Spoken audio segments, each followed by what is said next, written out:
Meron din silang inausap na mga di umano ay PJK victims' families sa bahay Kalinga ni Father Flavi Villanueva. At lahat ng gastos ni Father Flavi Villanueva ay sagot ni Santico.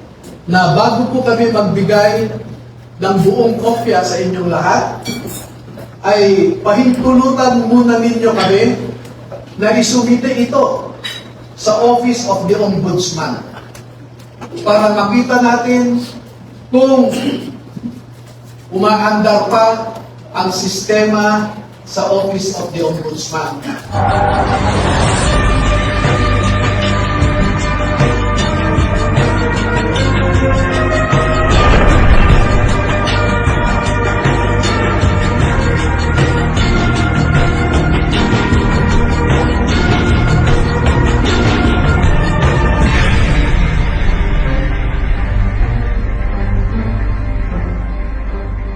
Bilang isang abogado, ay nakikita ko ang isang mabigat na suliranin ng isang third world country na katulad natin, na siya lamang pinag-iinitan ng mga ICC.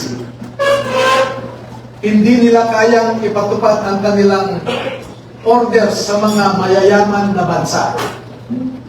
Tanging third world countries lang. At ito ang aking obserbasyon.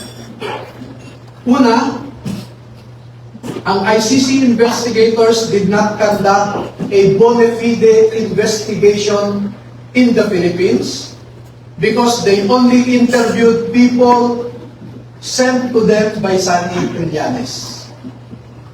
Nakapasok din sila sa Bilibid prisons para kausapin ang tatlong nasentensyahan sa pagpatay kay Kian de los Santos.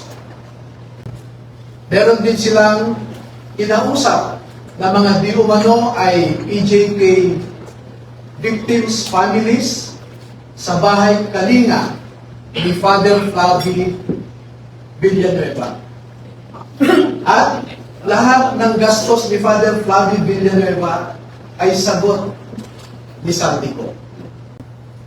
Number 2, dahil December 2023 lang unang pumunta ang ICC investigators sa Pilipinas, ay hindi nakakaduda that the ICC investigators manufactured the existence of ICC jurisdiction in the Philippines because the residual jurisdiction of ICC ended in March of 2019, or 1 year after the Philippines deposited its articles of withdrawal in the United Nations. Number 4, the ICC investigators themselves committed graft and corruption. Dahil bakit hinayaan nilang lahat ng sasakyan, lahat ng pagkain, lahat ng accommodations nila ay sinagot ng mga tao na kilala naman nila na kalaban ng kanilang iniimbestigahan. At panglima, ang mandato ng ICC ay di umano protektahan ang human rights ng mga tao. Pero bakit hindi sila nagbigay o nirespeto ang human rights ng isang tao na kanilang iniimbestigahan sa pamamagitan sana ng pag-imbestiga ng mga ibang tao na hindi pinapadala ni Sunny Trillanes? So yan po ang buod ng kanilang affidavit.